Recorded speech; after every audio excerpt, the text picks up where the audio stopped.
Hello everyone, welcome to Soul Seekers Tarot and your reading. Welcome to your reading. I'm Corey. So the question we're going to look at today is something you're unexpecting.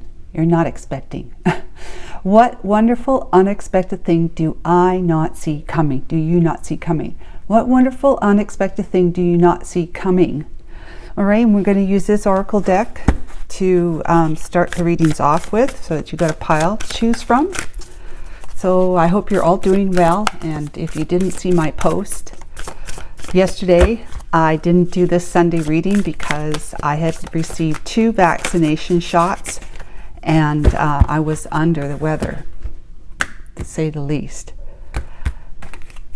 So today I'm doing it. All right, so the pile 1, we've got Crow, innovation, change, death.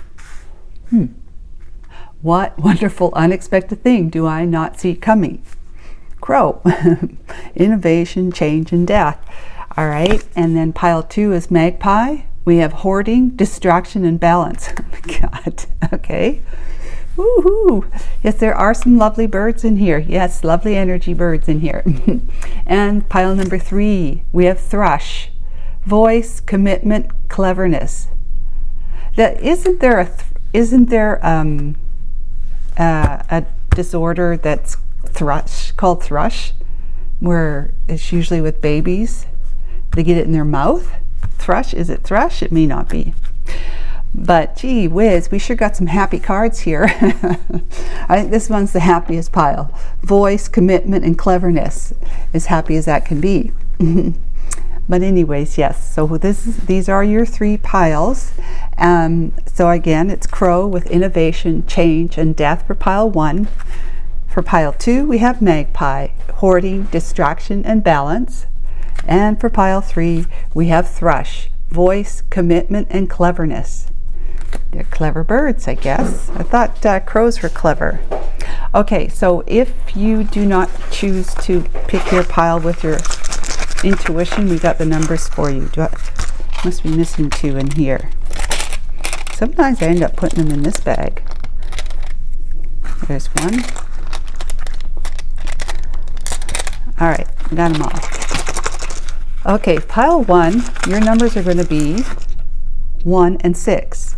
So 16, 61, 1 or 6 or 7 if you add the 2 together. Whatever combination or non-combination works for you. Pile 2, we have 2 and 4, so 24, 42, 2 or 4 or 6. So if 6 resonates with you for some reason, you can watch this pile as well as this, because you can take the dice singularly. You don't have to add them together or anything to make a combination. So you could watch pile 1 and pile 2. Okay, so let's see what's we've got left over here. 3 and 5. So 3 and 5, that's 8, and this is 6, and that's 7. Okay, so 35 or 53, 3 or 5 or 8 might resonate with you. Okay, now if it's not the numbers, we've got zodiac signs for you. Got 4 for each one. 4 for pile 1, 4 for pile 2, and 4 for pile 3. Okay, pile 1, we have Taurus and Aries, and Virgo and Pisces. Pile 2, we have Sagittarius and Leo, 2 fire signs here, Sagittarius and Leo, and then we have Capricorn and Aquarius. Cats are playing. Pile 3, we have Libra and Cancer. Never figure out where should I have it, this way or that way. Okay, so Libra and Cancer. Then we have Scorpio and Gemini. Pile 3. Okay guys, that's your choices there for all 3 piles, and if you feel drawn to watch more than one, by all means please do that. But I'll be back with you in just a tick, but take your time. Hey there, pile 1, welcome to your reading. You have chosen the Crow. card for your reading. We've got innovation, change, and death. To answer the question, or to at least explore the question about what wonderful, unexpected thing do you not see coming. All right, and I'll read the description of it in just a moment, okay? And then if you didn't choose with your intuition, you chose with a number instead, it would be 1 or 6, or if you added them together, or in the combination of 16, 61, whatever, okay? And then we have, if it wasn't with the numbers, it was with your zodiac sign, and we have Taurus and Aries, with Virgo and Pisces. Okay, so guys, these are the decks I've chosen, and I'm going to read that meaning after I go through all of them, and then I'll also have probably a meaning for this one as well. Okay, so Major Arcana, what do we have? Archangel Michael, Holy Spirit, please help us out with pulling the right card. The High Priestess. Okay, that's about intuition. It's about secrets. It's about knowing that which others may not know. You know, you're seeing beyond the veil. Okay, clarification for the High Priestess. This one here. 8 of Wands. Okay. High Priestess, 8 of Wands. That's information. That's communication. That's passion. Fast-moving passion. It's back and forth usually. Okay, Lenormand. I was going to read this. It says, the High Priestess, isn't it funny how a bear likes honey? It's in action, it's going within, and it's the mystical. So not do anything, but going within, like stillness, right? Getting yourself still so that you can tune into the antenna or the frequency of your soul, of the divine, to find out what you need to know, that you may not know, the unexpected thing, right? We have Anchor. Okay, card 35, that's an 8. That's abundance. That's an 8, and that's an 8. Okay. Now we're going to get the, I don't know what's called, the Seasons of the Witch, Utha Oracle, the Utha Oracle, Utha Oracle.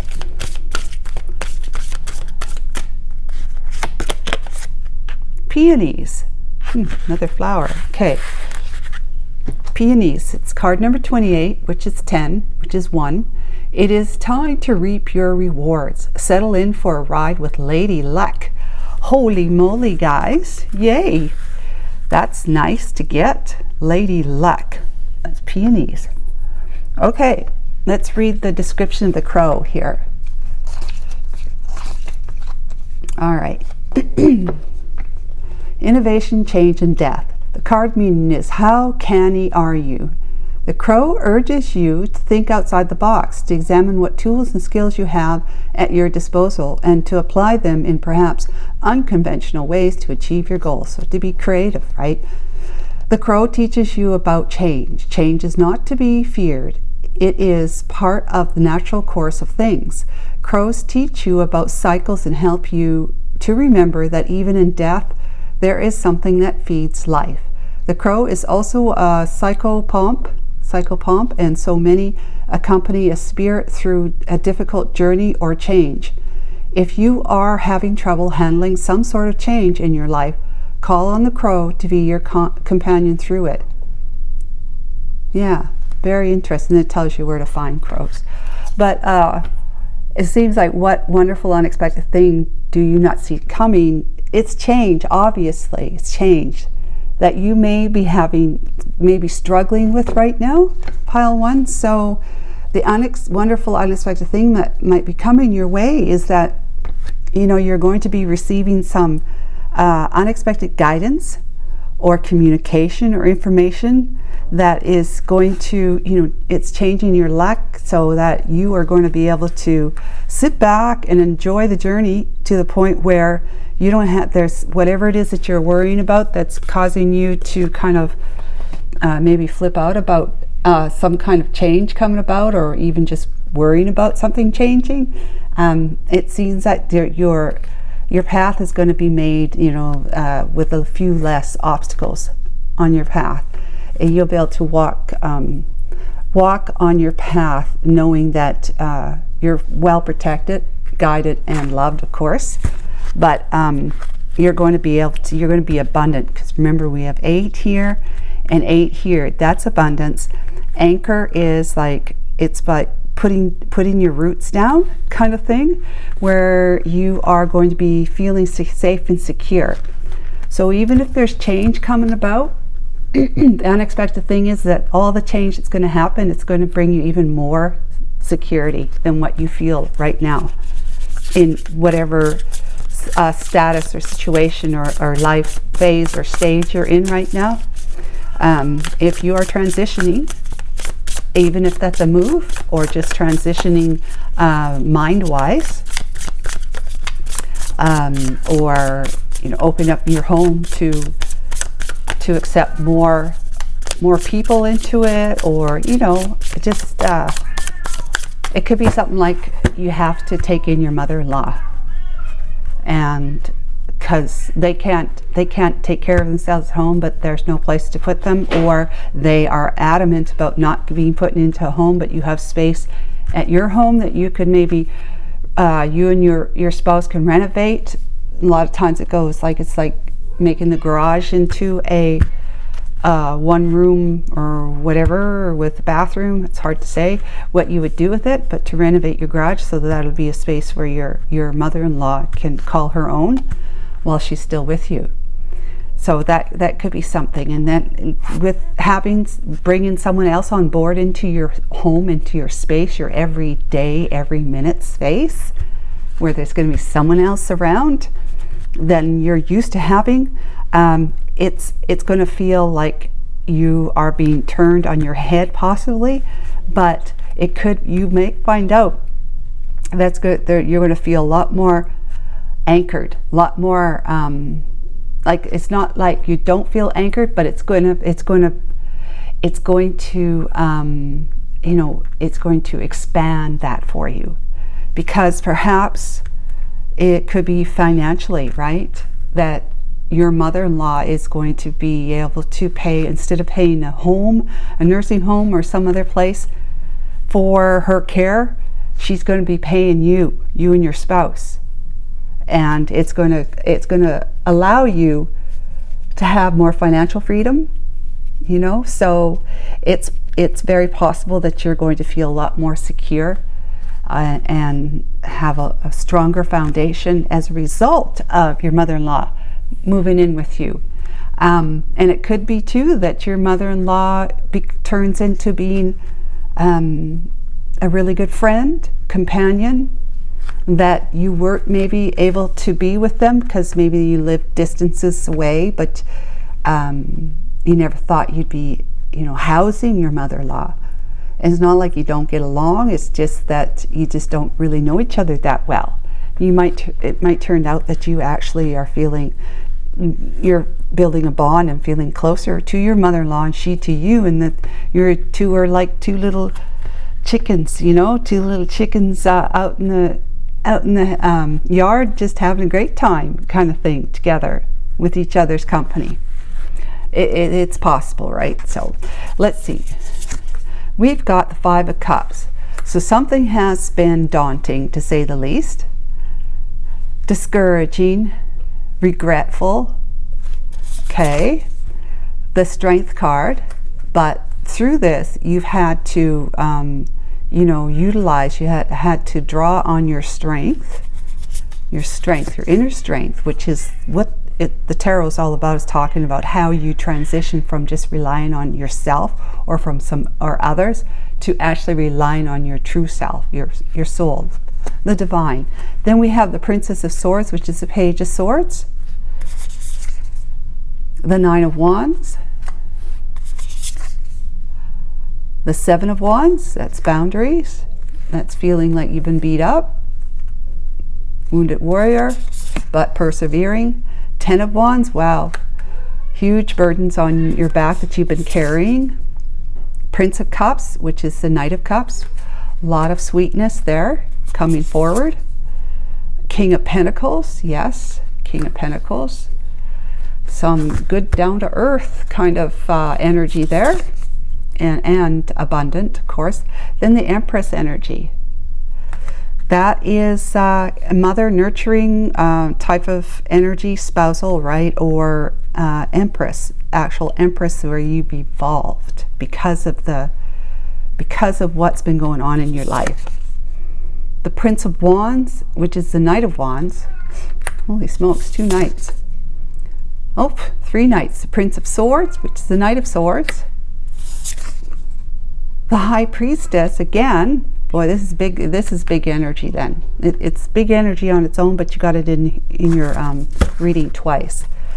So we got the 10 of Cups, a happy home with some love with the 2 of Cups, with some peace and healing, and just a new path, a new passionate road journey forward with big love. And then we have the 3 of Pentacles and the Queen of Wands and the Lovers, and the Princess of Pentacles, which is the Page of Pentacles, the Queen of Pentacles, so forth and so on.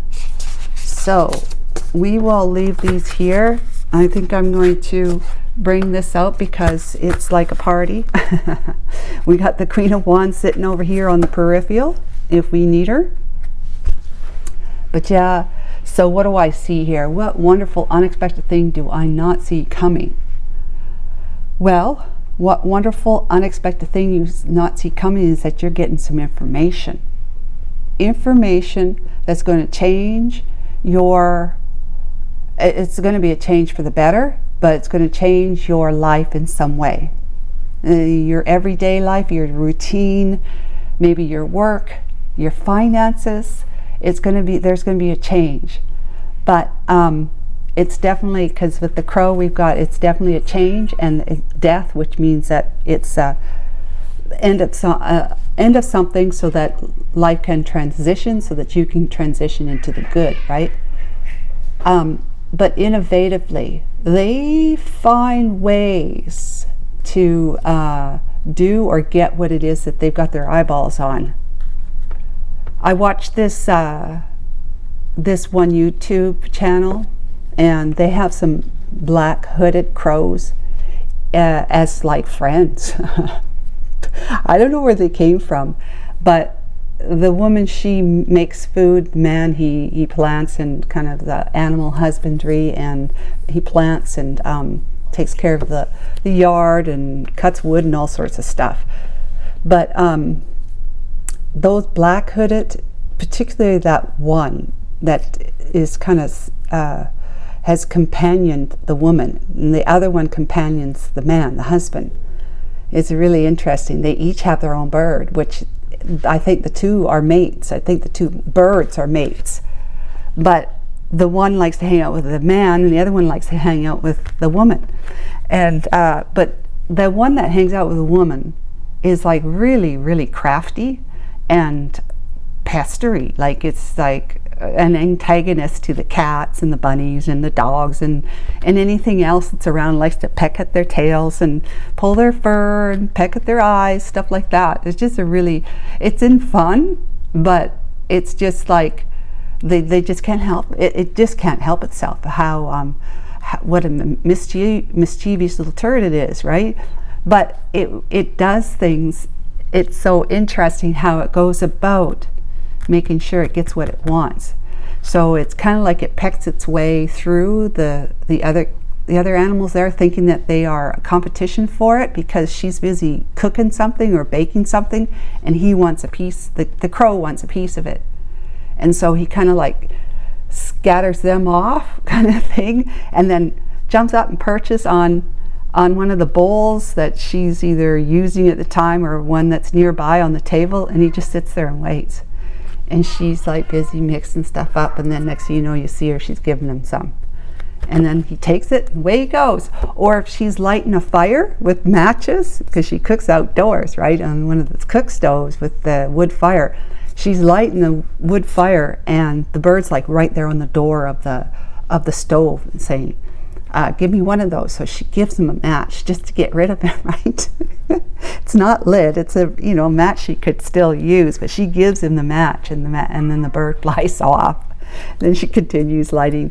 It's so cute and funny, but they are quite innovative in being able to figure out, obviously, things, right? They're kind of like octopuses in a way, how intelligent they are. So this is you. This is your energy, intelligent. You are in the throes of change in some way. Something has come to an end, and with the death, and you're transitioning.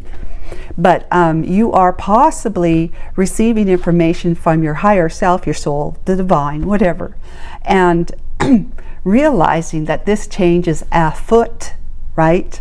And it's going to be something that you are nervous about, possibly, but also realizing this is for the better. This is for the better for you. It's not something that you're going to lament over.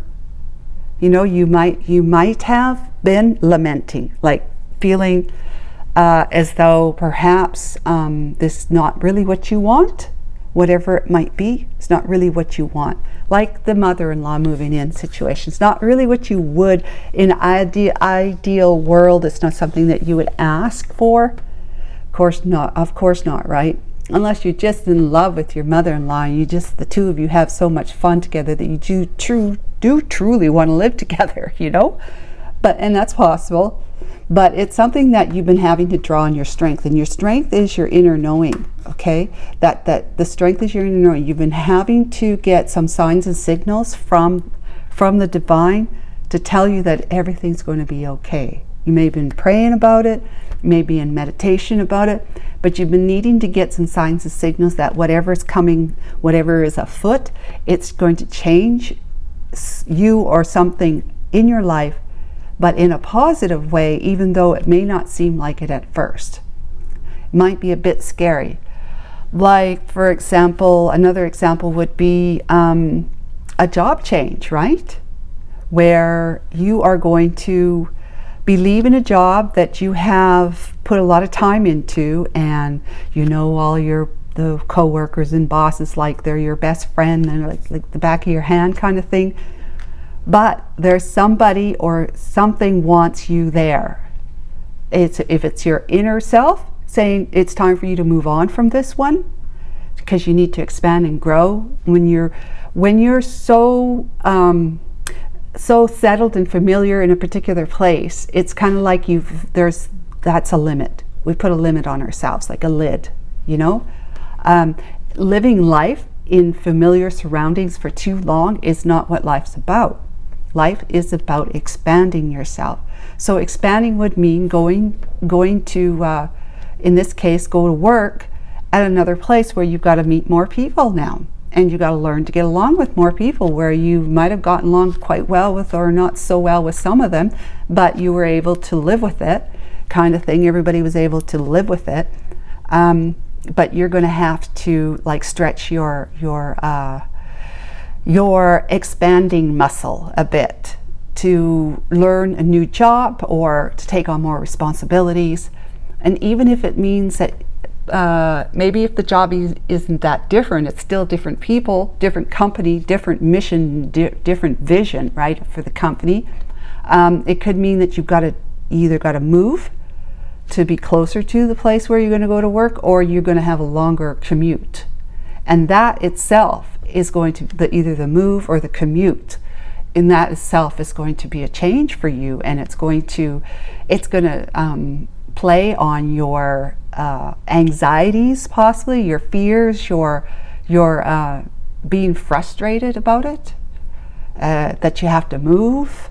Maybe you like where you're living, the community, the house you live in, all that sort of stuff, your neighbors. But in order for you to be able to get into this other job, you got to uproot, move.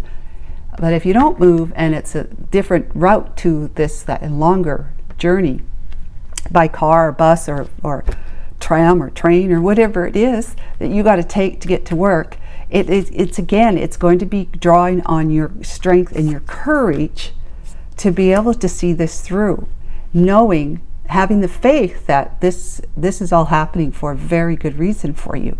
It's not happening to tick you off. It's happening to expand you, so that you're following your life purpose then. If you stay in the same old, the familiar all the time, your purpose was to get to that, yes, but that was just like a pit stop, okay? Because if you're feeling as though things are changing for you, then you know that there's more of a journey that is your purpose for you to follow. That was not the end for you. And I know a lot of people back in the day, they worked at one company for their whole entire career life, but that was for them. It was most likely that things were simpler back then, and so it was like it was just their life purpose to do that. But if you're feeling like there's an itch or something's trying to push you right now in a different direction, or to go a little further than where you were, then you know that you've got more of a path towards your life purpose to walk at this time that you're being asked to do this. So what wonderful unexpected thing do you not see coming is that you're going to have all the assistance you're going to need in order for you to accomplish this. Because look at this, we've got the Page of Swords, okay, that's information, Page of Swords. We've got some boundaries that you're going to be establishing, erecting. You're going to be letting go of some burdens that you had maybe before. It could be that you're going to go to work at a place that's closer to home, right? So the daily commute could be the burden that you're letting go of, one of the burdens you're letting go of. And it could have been a big burden for you, I think about these poor people that live in these cities, great big cities, and the distances they have to go either by train or by vehicle. And even if they have to, they double up or whatever, they commute with others. I mean, it's a whole different way of life than people who don't live in those busy cities have to deal with. Yeah, I go to work in my own vehicle by myself, So I choose my time, and I got my vehicle. I don't have to go walk to a bus station or train station to get to work. So then we got the Prince of Cups, which is the Knight of Cups. You've got some really good energy coming in that the divine is saying you're going to be offered something of a sweet deal with the King of Pentacles. Okay, with the King of Pentacles would be somebody who is either your spouse, or it's somebody in like finances, some kind of authority, somebody who knows something about how you can manage your finances better, or it's a boss, at a new job, okay, or it's your boss at the job you're at, and maybe you're being asked to, go on the road and be a district manager now, where you'll be visiting the different sites that your company has. Yeah, the Empress here, that's you evolving, like rising to the occasion and feeling very, very secure and grounded, because the Empress talks to her intuition. Empress listens, okay? Then you have the Page of Wands, the Knight of Wands and the Knight of Swords with the High Priestess again. Then we have the Ten of Cups, Two of Cups, Temperance, Ace of Cups, and Three of Pentacles. I mean, this is beautiful right here, energy. It's all good energy. But let me have a look at this now. The Peony says, it is time to reap your rewards. Settle in for a ride with Lady Luck. So the divine is just trying to tell you that it's okay. This change is okay. You're going to be okay. And it's going to be a much smoother and more abundant life with the eights here than you can imagine right now, or that you're not able to see right now. So what wonderful unexpected thing do you not see coming? More abundance, right? More abundance and more expansion in your life. You're going to be meeting more people, or you are just going to be having, like the mother-in-law, you're going to be having someone, you know, that it's not just your husband or your wife in your daily life. It's now your mother-in-law who is going to be going to turn out to be a confidant, you know, a confidant, somebody that the two of you will be able to enjoy each other's company. Basically what it boils down to. So right now you're fretting, okay? Right now you're fretting because there is this change. You know something about this change. You should know about it, right? Right now you should know about it. You have to dig in to your inner strength, which also speaks to you through the High Priestess. Well, through your higher self, let's just say. That's your soul, that's your strength. That's your inner strength, it's your soul, it's your High Priestess. Then you've got the Page of Swords here that's coming in. That's information that you're going to be learning about something, because this can be the Page of Swords can be a student learning something. It doesn't mean that you're a student in college or anything like that, just that you're learning something. It can be, but you're learning something that you didn't know before. Something is going to come to you, and it's going to free you of some kind of not knowing. Free you of some kind of not knowing. So whatever, you're going to be having mystical communication. Okay, you're going to have mystical communication that's going to be meaningful to you, right? But you're also going to have a worldly type of communication. Something is coming, a message is coming in from somewhere that has something to do with this change that you're undergoing. And it's going to feel like, remember, it's going to feel like this is going to be a lot. You're gonna look at this message. You're gonna get this message. It's usually through the internet, you know, so text, on phone call, email, what else? Message, you know, any message platform. You're going to get some information, and you're going to be going, oh my God, this is going to be a lot. This is going to be a lot. So, for example, with the mother-in-law, you've got a letter from, let's say, I don't know, you got some information, email from, well, possibly it could be something like if you're going to renovate your garage into a dwelling, a residential dwelling for your mother-in-law, you might be getting a letter from the city, you know, with the city ordinance and stuff, approving your request, because you've got to get everything inspected, right? Approving your request to have your property inspected, for you to renovate and have it inspected after you're done. And you're going to say, okay, well, that's done. I mean, we've done that. We've got the approval. It's all signs are go forward.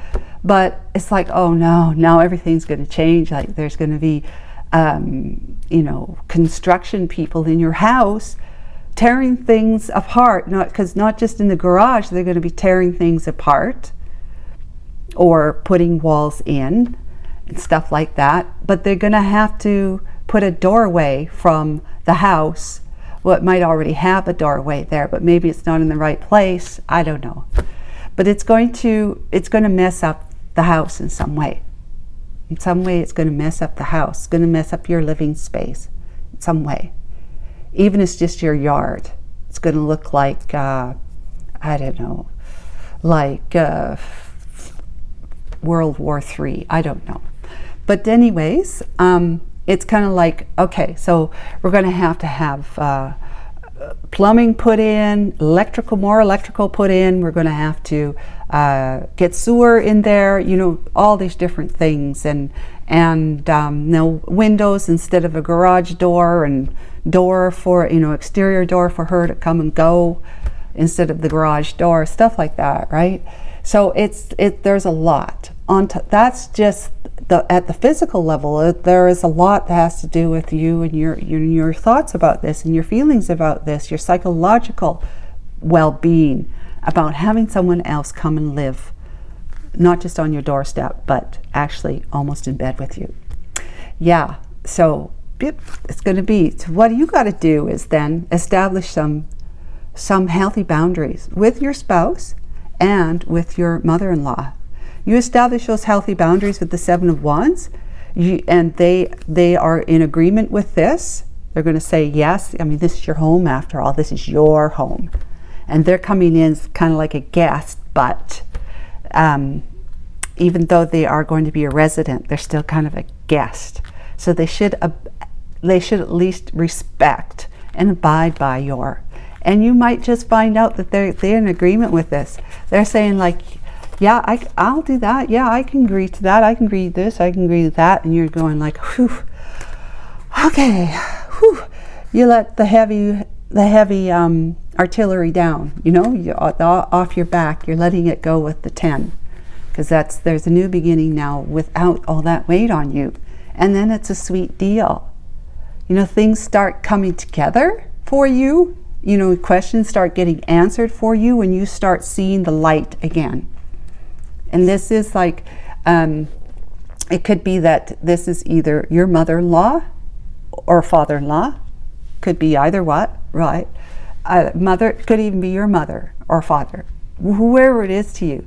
But they are somebody who are, they are sharp in their mind, but can't do many things for themselves, probably physically disabled in some way, but sharp in their mind.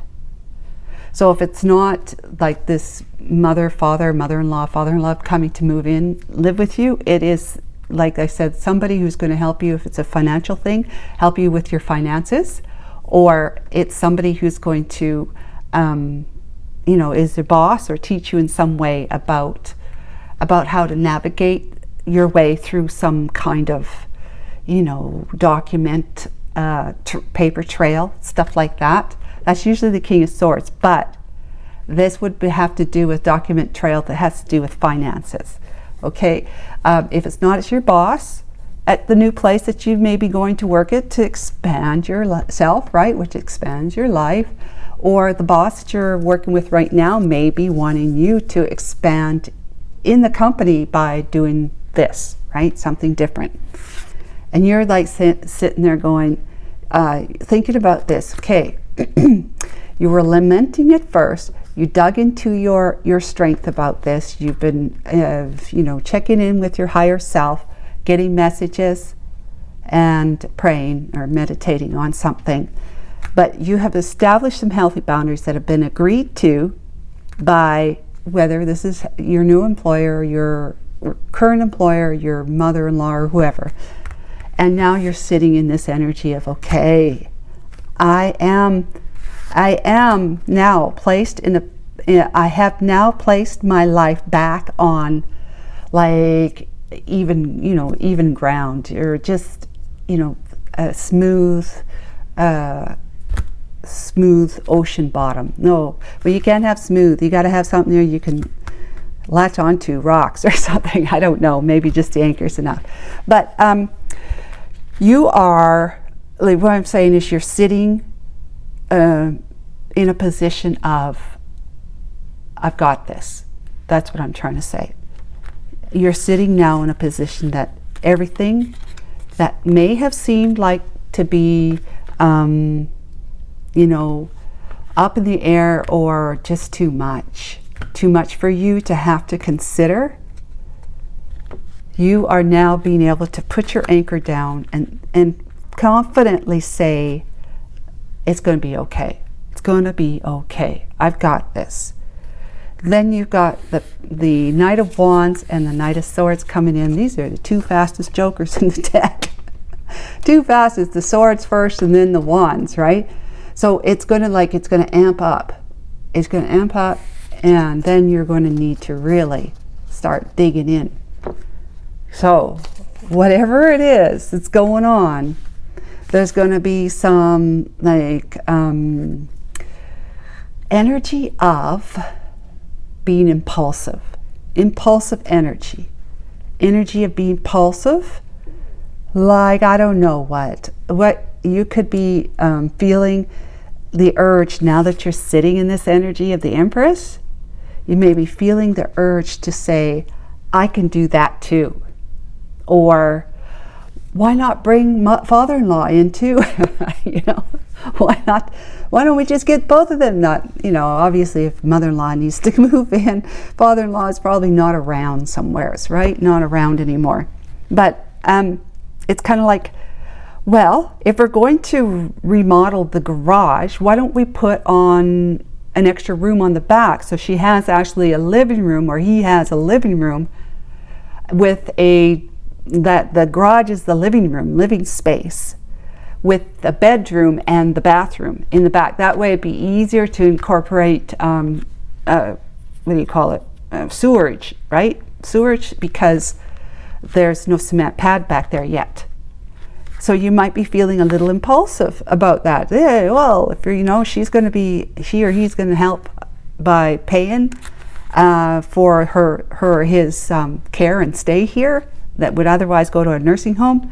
Why don't we make the, you know, add on to the house so that they have more space where they don't have to feel like they're all cooped up and then have to be in our part of the house, taking up air and space under our noses, because they're going to feel comfortable in their own space, because there's enough space for them to be able to settle in and say, I'm just going to watch my TV program here. I'm not going to go in and bother my son or my daughter and the in-law.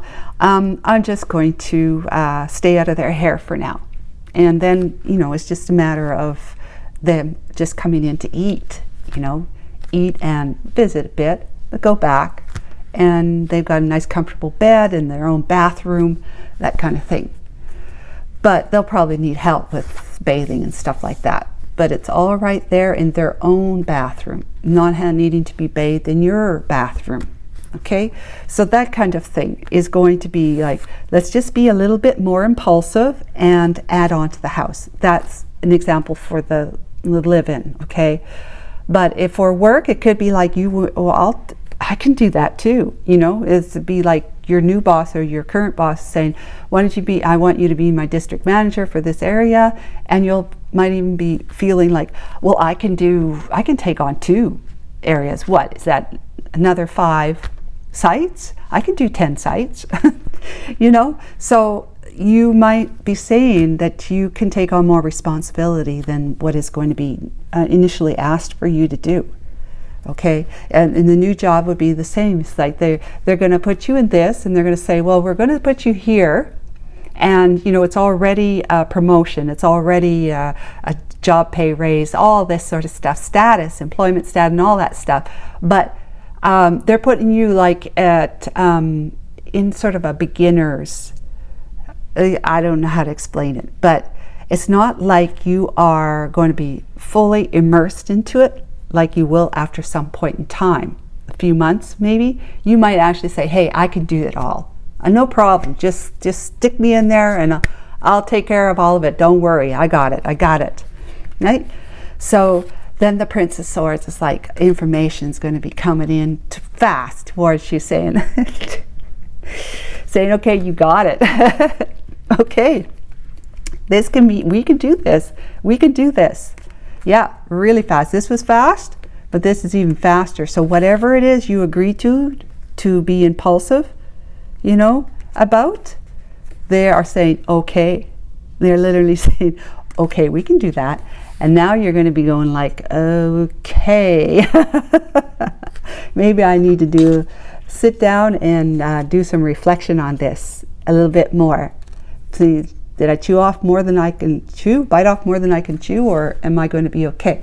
So it's just the divine is just saying, stay in tune, stay in touch with your anchor, okay, with your ladylike, because it's what's got you there in the first place, right? Because it's here with you being a crow energy. You're a very innovative type of person. You've got some really great ideas.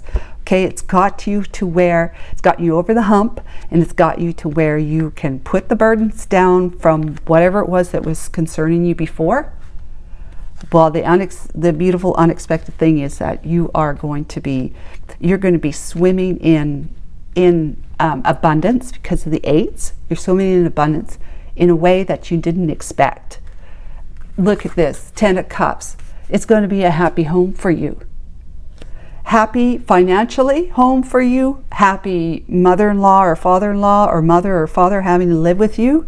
Happy home. It's going to be a happy new home for if you're going to another place of employment, or it's going to bring you more family, like more people, because you're going to be, if you're taking on another job, like the district manager I talked about, you've taken on your district that you've been given, maybe another one because you said, I can do that. You're going to be getting to know so many more people in your company and their families to some level, right? And so it's going to be 10 of Cups, a happily ever after for you. This is the sweet thing. You've got 2 of Cups here, is that whatever it is that you've been asked to pair up with, to partner up with, it's going to be love. It's going to be love at first sight for you. Whether it could be in a relationship as well, if you wanted to go romantic with all of this stuff here, which I really didn't do. But it could be just that with the mom and dad thing. It could be you and your partner are just going to be, you got this extra money, right? The abundance, right? Lady luck, the abundance. With the 8s, the abundance. You got so much more abundance. The 2 of you are communicating well with each other, and you're getting along with their mother or their father, or they're getting along with your mother or father, whoever it is that's moving in. And the 2 of you just are, you're on the same page, and you're just like, you got more money, and you're taking care of somebody that needs to be taken care of. And you're feeling good about it. You're feeling good about it. It could be you're partnering up with a business partner, or the finance guy here, or a boss, a new boss, or your current boss. Temperance, things are healing and things are feeling peaceful. This is happily ever after. This is like copacetic, getting along, and loving each other, and I don't necessarily mean romantic, but if it's romantic for you, fine.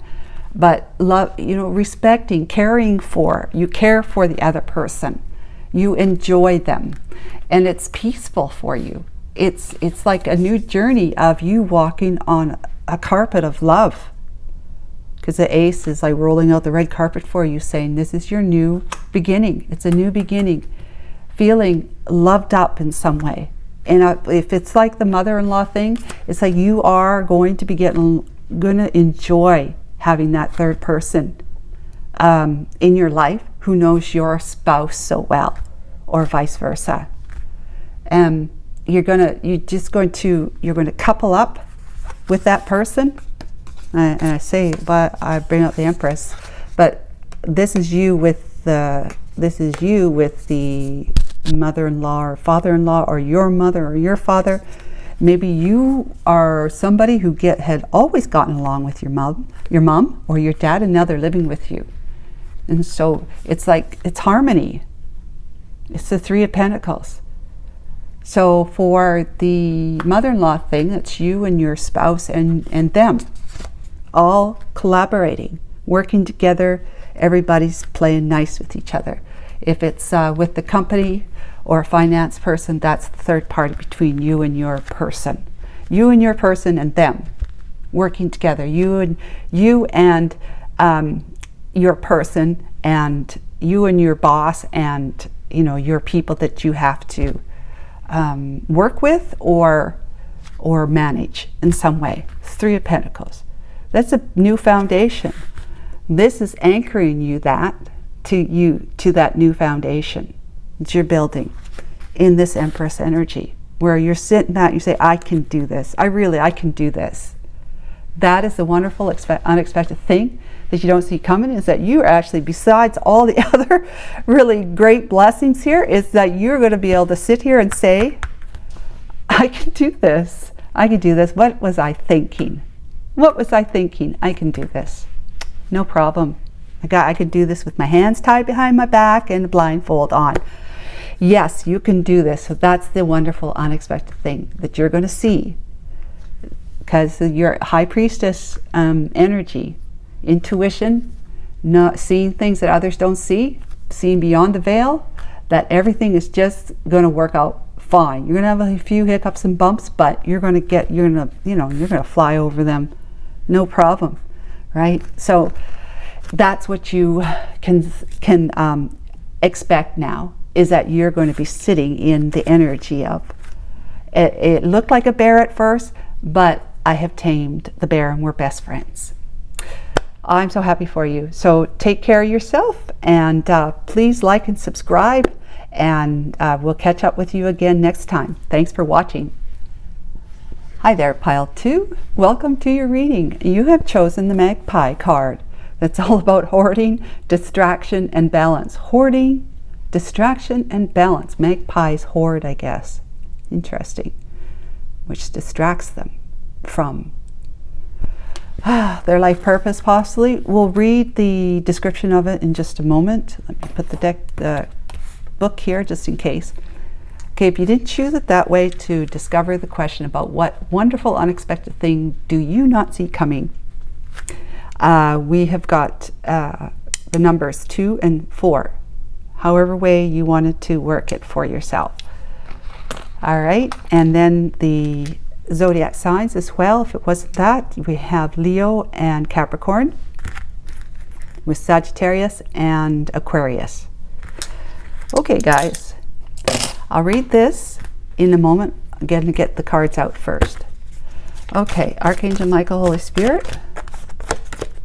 We have got the Star. Yeah, beautiful, the Star. Let's get some clarification. So, wish fulfillment.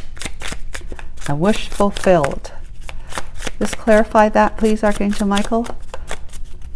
For what wonderful unexpected thing does Pile 2 not see coming? The 2 of Cups. Ooh, hot dog. The 2 of Cups, a wish fulfillment. Let's get a Lenormand. Let's see if this is about love or some other kind of partnership. Coupling up.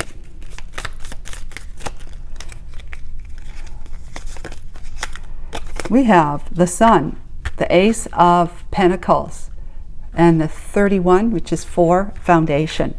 Ace of Pentacles could be also relocation, but it's a great big blessing too, that the divine is rolling the red carpet out for you to walk a new beginning, have a new beginning, walking a path of great abundance, blessings and abundance.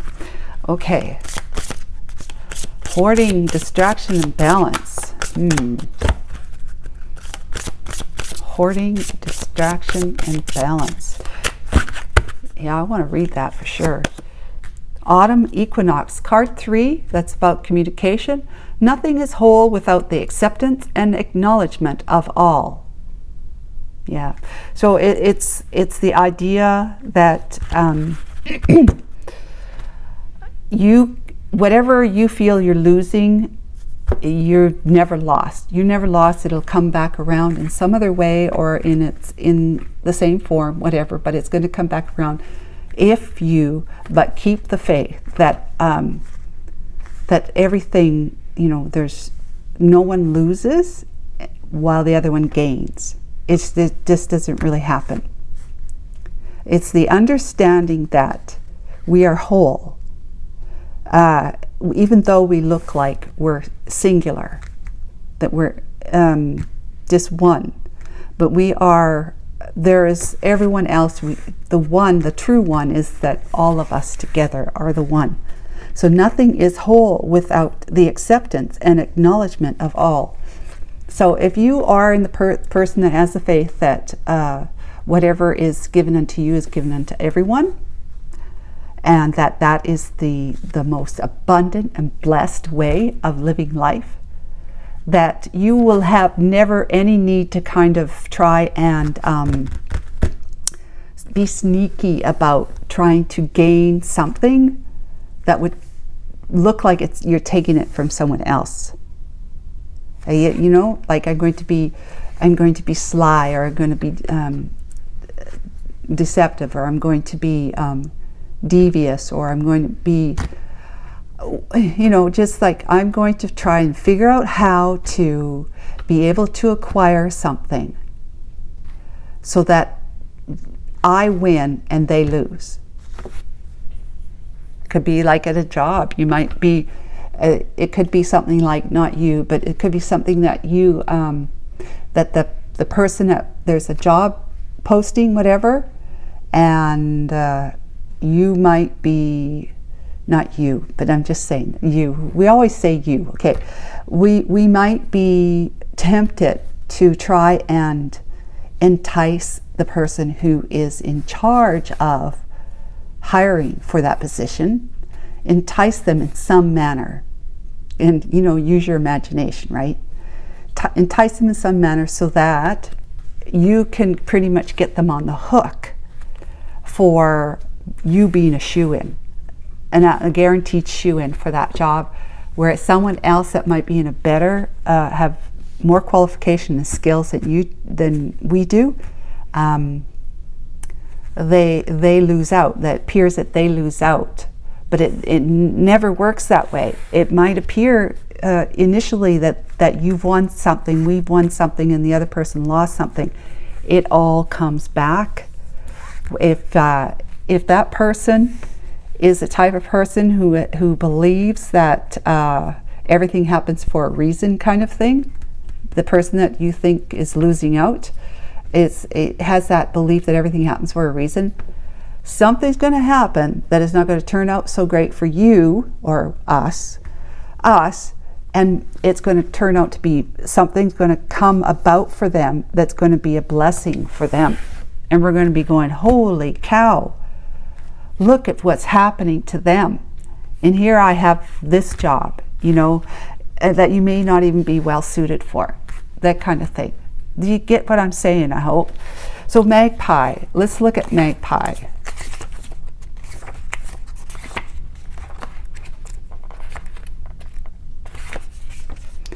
All right, we got hoarding, distraction, and balance.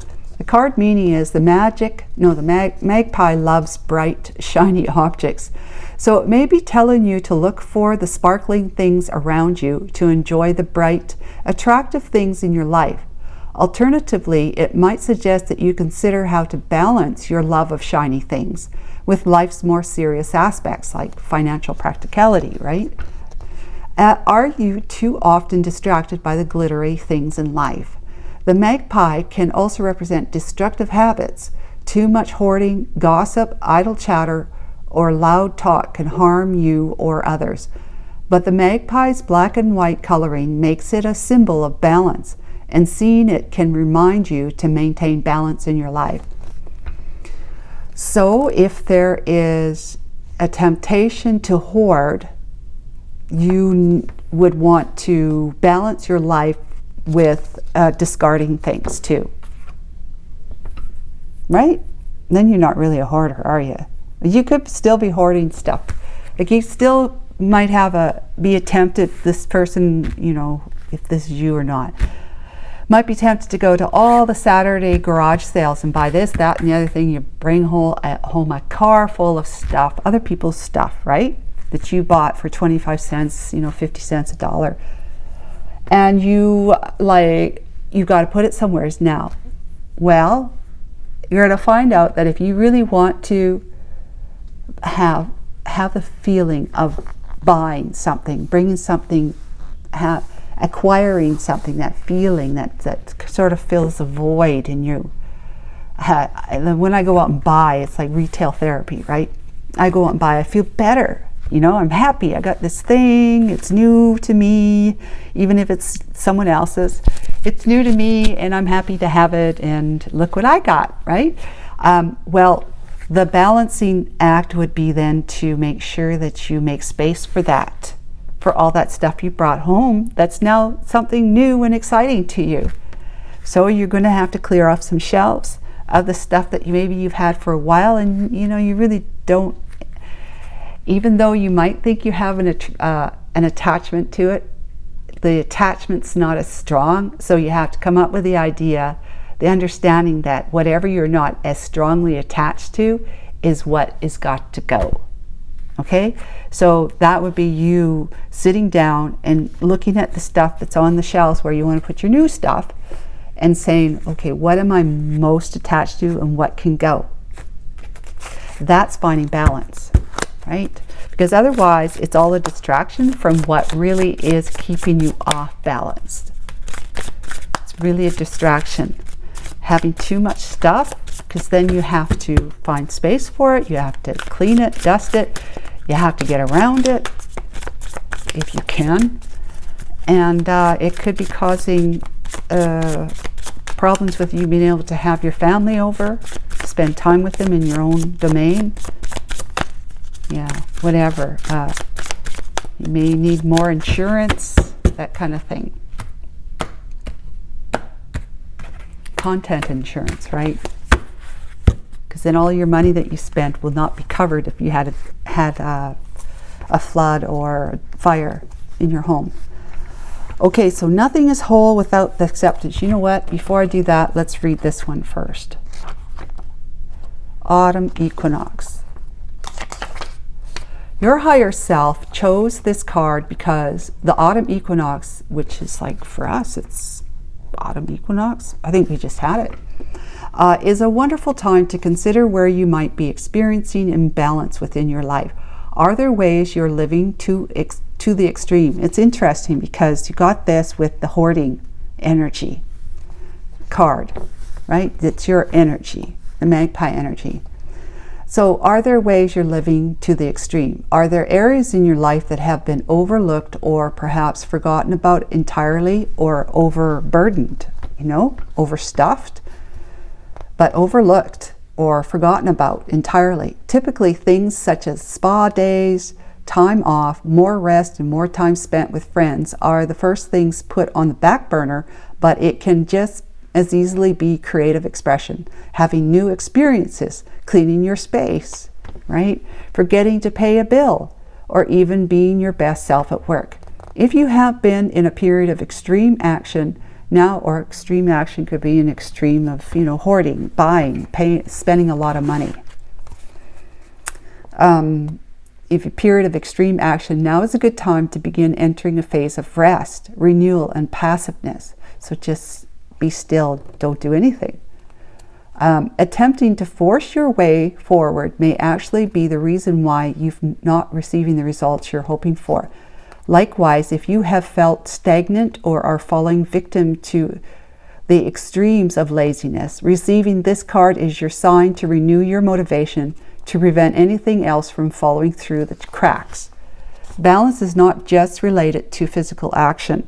And again, this is balance here. It says balance, and we're talking about this card right now.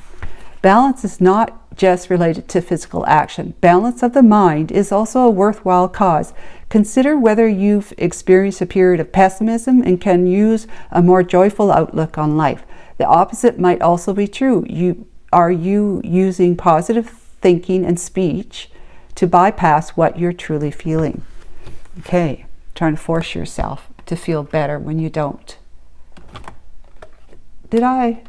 Yeah. Okay, so this is what we're looking at, is that there is something that feels like a void that needs to be filled up in you.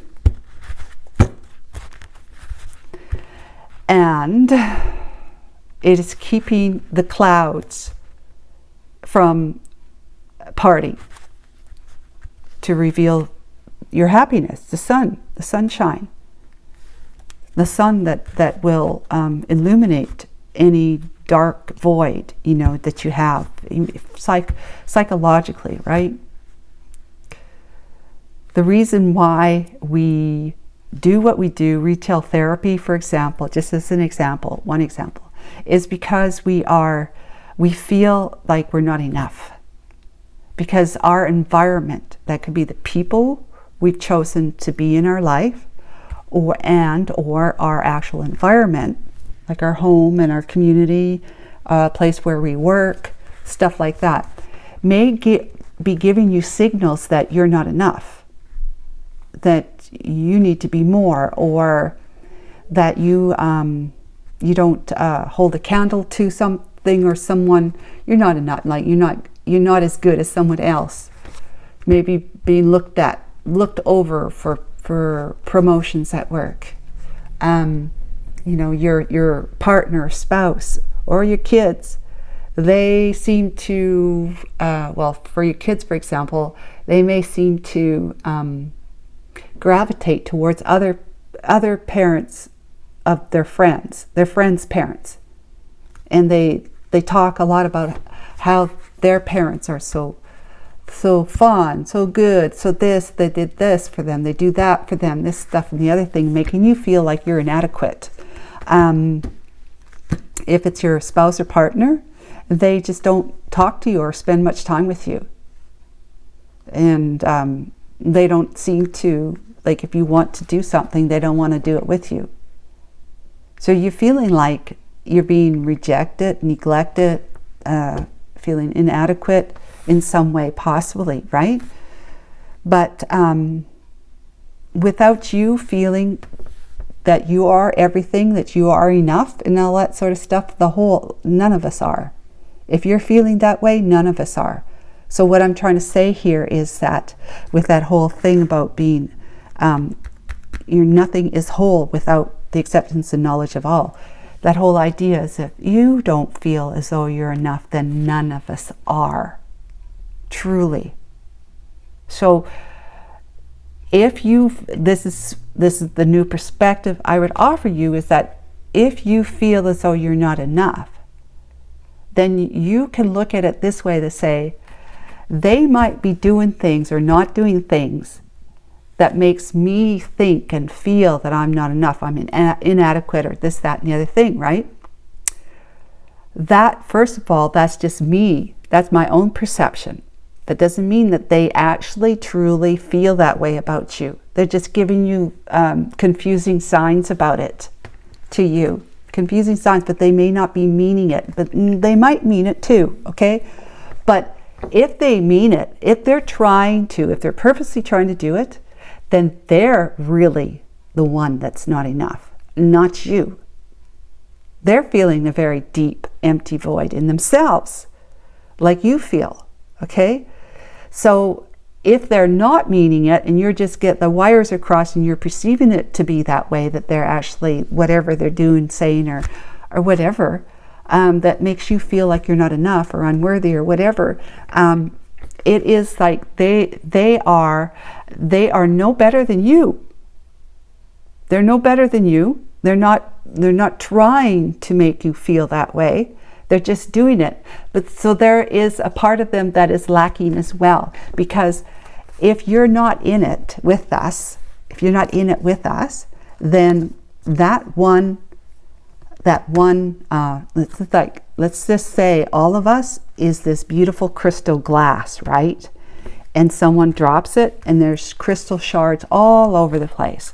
But your shard goes way, way over. You know, sometimes when you break a glass or something, there's glass everywhere and in places you never think it would go, but yes, it went there. Yes, it did. And that's this one. You've gone underneath the stove, you know, in the back, darkest corner, and I don't, you know, not meaning that on purpose, but just so far away from the rest of the shards that if someone came along with some really great crazy glue and we could glue all the shards back together to make the cup again, guess what? They're missing you. They're missing you. So we got to look further. We got to look harder within ourselves to make sure that while we're looking for ourselves, it means because we're all one together, that we're actually looking for ourselves when we're looking for the other. Right? You understand what I'm saying? Because you're part of the whole. And the whole is part of you. So if we're trying to become whole again, like the consciousness, there I go again, never mind. So we're trying to become whole again. The collective is what I'm saying. The collective's trying to become whole again. Well, if you're under the stove somewhere in the far back corner, and they can't see you from just, you know, standing there, just kind of perusing the area, they didn't notice you over there. They can't see you. It's like now they got to look for you, which is they're looking for themselves, because without you, we are not we're not ourselves. Without you, we're not ourselves. Okay? So apply this to the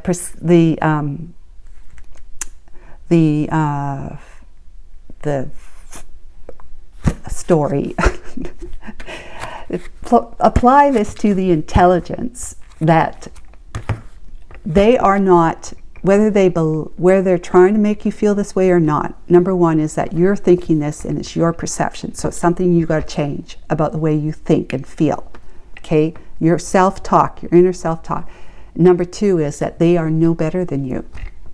Whether they're trying to make you see that way or not. They're no better than you. They're empty. They're as empty with you or without you.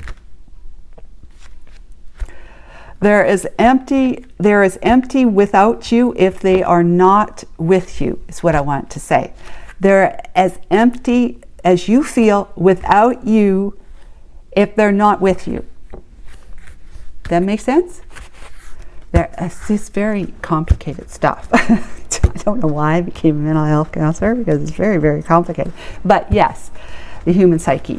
So we are not whole without you. The bottom line, we're not whole without you. So you're very important, an integral piece of the glass or the pie or whatever, the whole collective. You're a very important part. If you can't see that, it's because there's something in you, that void in you, that's telling you you're not good enough. So you don't need others to tell you that you're not good enough, because you're telling yourself that. Okay.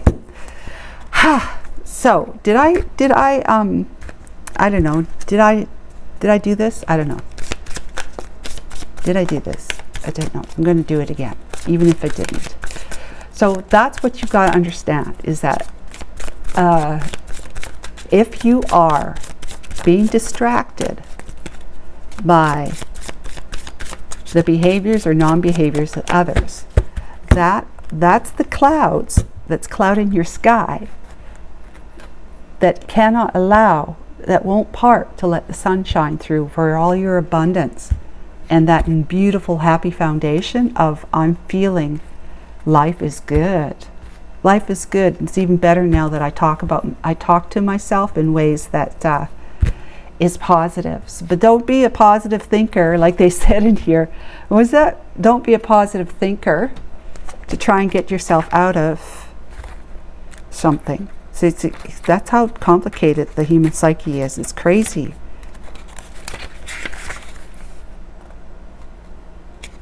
The heck? The card.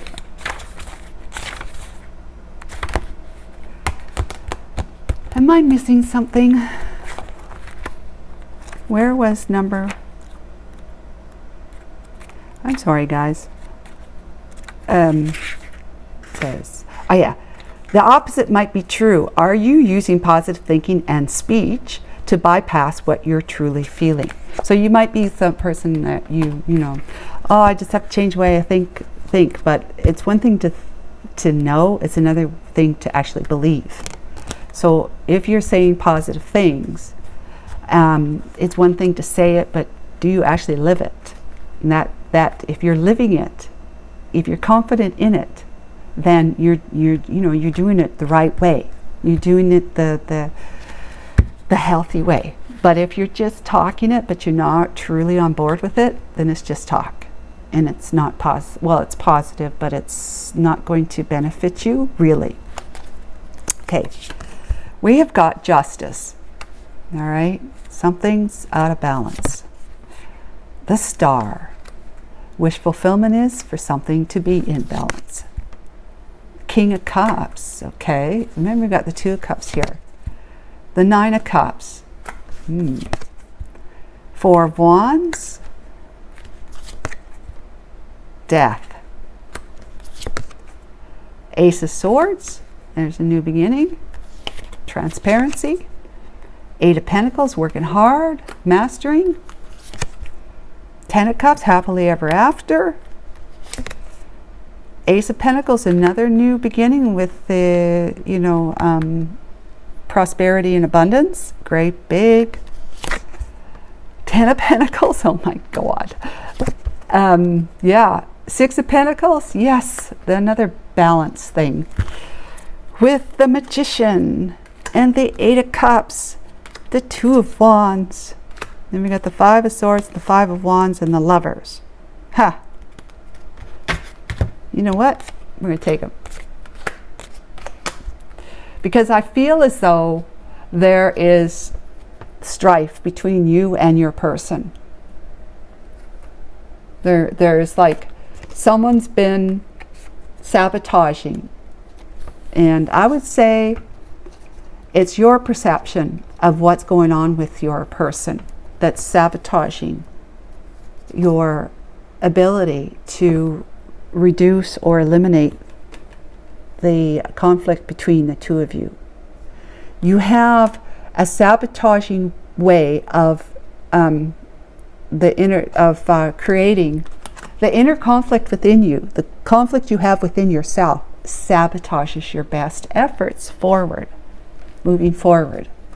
And in this case, it seems it's a relationship. Okay, so nothing is whole without the acceptance and knowledge of all. So perhaps, pile 2, you're having trouble with the way you're thinking about yourself through the eyes of your person, the King of Cups. Now the King of Cups, why the King of Cups? Why the King of Cups and not like the King of Swords or the King of Wands or the King of Pentacles? Why the King of Cups shows up? I would have to say it's because they're the type of person that they may show you how they feel about you, but they're not going to tell you. They're not going to be all lovey-dovey and, you know, romantic and emotional and assure you. They're not going to assure you with words. And let's just say they are not even somebody who's been raised to even show it much. To even show it. They're still the King of Cups because they love deeply. They love you deeply, like it's solid in them. They are so with you, there's no one else to them. However, they may not be behaving that way or speaking that way to assure you. But the thing is that you may be feeling as though they're overindulging when you've got your back turned, but they're not. They're not overindulging. What's happening is that you are feeling as though you're thinking and feeling as though they think less of you, or that they don't love you, or that they're just with you because, you know, like it's just you have the habit, possibly you have the habit of putting things out of balance. They'll do one thing and you'll see it in a different way than it was meant to be seen. So, for example, you might be wanting to, or they might be wanting to, take you out so that you can meet people. Maybe meet some of maybe they have co-workers, friends at work and they want to get together so they can get their wives together, or their partners, whoever. They want to get their partners together. Your partner wants you to see, get to know the wives of these guys that they are friends with at work, or in the community or neighborhood or whatever, okay? But let's say they want you to get out more and meet more people so that you can befriend some people and you can feel like you have loyal friends, to be able to bring into your space, your emotional space as a confidant, to talk to somebody. Because this person's not a talker about emotional stuff. To talk to somebody about your feelings about things, and then the feeling that you might be feeling inadequate. You know, to get somebody, a friend or two, where you're going to go out and enjoy each other, and the 2 or 3 of you are going to be able to lament with each other, and no one's getting their back up or anything like that. You're just doing it as friends, you know, being able to rely on each other that way. And so, but you might be thinking that he wants you to get out so that you're not at home as often, because they want to be at home without you, or that they want you to meet others because they want to be around these women, that your person wants to be able to have more access to these friends, right? Maybe you think he feels as though he needs more adoring attention, like that, right? Someone's pouring your wine for you. The other one would be fanning you and feeding you grapes, that kind of stuff. Overindulging. Whatever the reason is. But you've got this mind that perhaps they're not being supportive. In fact, they're trying to get me to do stuff that's going to benefit them more than me. Okay, so possibly, right? But things are out of balance because you're out of balance. You're out of balance. Things are not just. And starting with this, just not being in balance gets the ball rolling all wobbly, like this down the hill, instead of a straight line, right?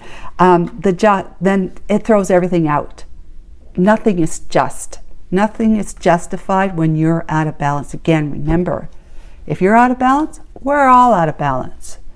Okay? So then your wish that would be something that you could feel to be true for you is for not only for you to change the way you think about yourself, so finding balance within yourself, but to know that your person,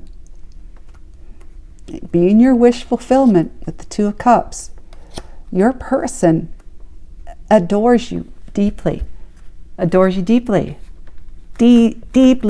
loves you, even though you may be looking at what they do or say in a way that they don't mean it at all. So what wonderful unexpected thing do you not see coming? You're going to see that this person here, you're going to realize that they do love you. They love you deeply. There's no one else they want to be with. They're not trying to get you out the door to be social with other people just so that they can have their own time at home. They're trying to get you out the door so that they're trying to get you out the door so that you can have fun. Meet new people, have fun. As simple as that. And they're happy for you. Even if that means they stay at home without you. They're happy for you. Because right now, things at home are not so great, and it's got to change. Something's got to come to an end. With the 4 of Wands, you know, that's usually where you're living with somebody. Things between you are not so great. Things have got to change. And it's what we're looking at is that your whole perception of who you are and how you matter in this world has got to change. You've got to start seeking the truth about who you are. The Ace of Swords, that's a new beginning of seeing transparency and truth. You're going to be able to see that this person is being transparent with you, even though you were once looking at it as though they were doing the opposite of what they were trying to, you know, get you to do or trying to be for you, that sort of thing. You're always looking at it like, well, maybe you're looking at it upside down. That they're trying to show you how much they care about you, but you're looking at it as possibly you're not seeing. What you're seeing it is that they're doing it just so that they can feel better about themselves. That they don't really, they're just going to try and convince you that they're doing this because they care for you, but they're really doing it for their own benefit. But you've got to have a new beginning. The Divine's here, blowing things up for you with the Death. the death of the not so happy family life or home life, okay, because things are not balanced, not fair. Your wish is to have, you know, a beautiful, close, bonding relationship, trusting that your person truly loves you. Even teaching possibly him or her, because it could be either one, him or her to be more demonstrative in showing how much, you know, how they want to show you how they love you. Show you, right? Because they could be like that, but you may not actually believe it because they don't say it. The King of Cups doesn't say it.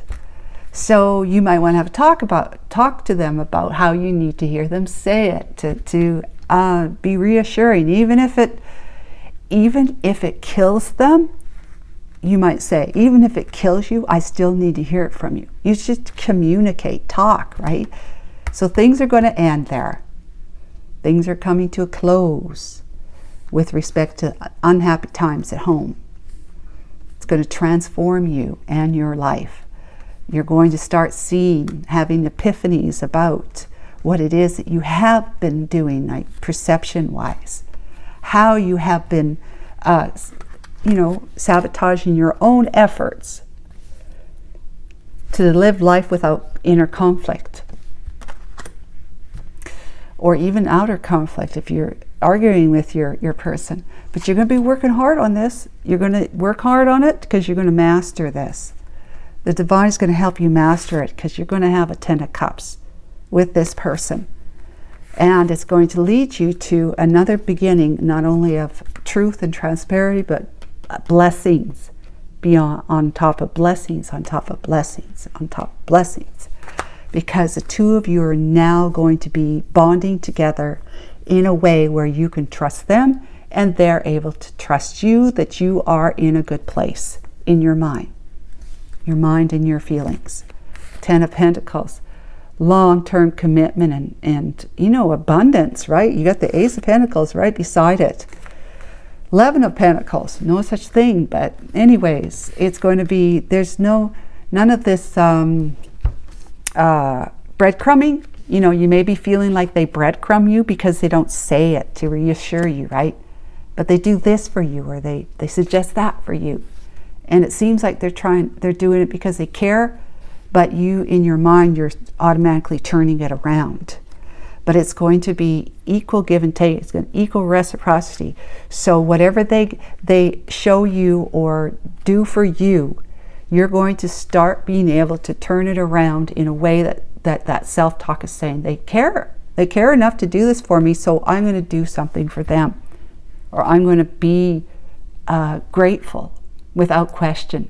I'm going to be undoubtedly grateful for what it is that they want to do for me, show me that they do truly love me. And it's just going to say that you are the magician of your life. It's whatever you've got the resources. You've got the ability to be able to manifest what it is that you want.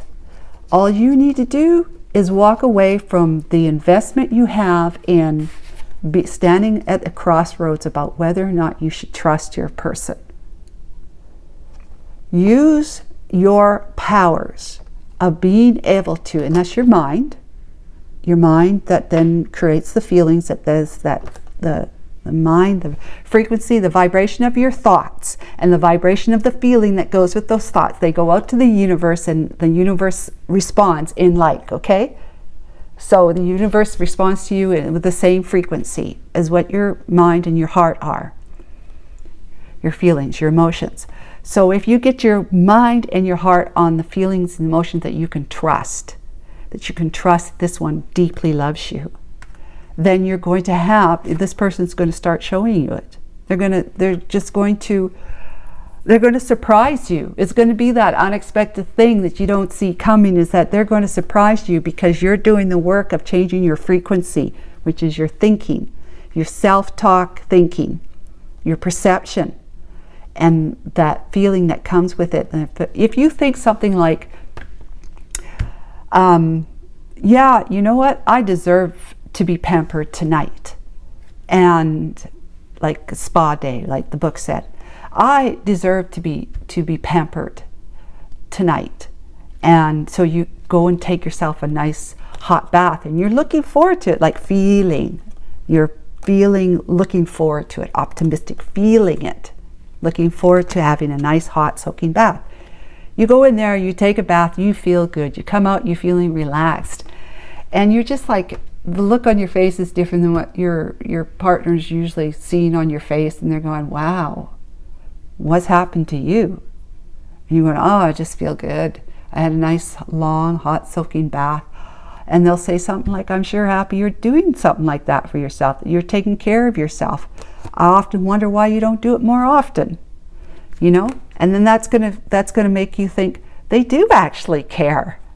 They just said that they wonder why I don't do it more often, and that they're glad I do it, that I did it.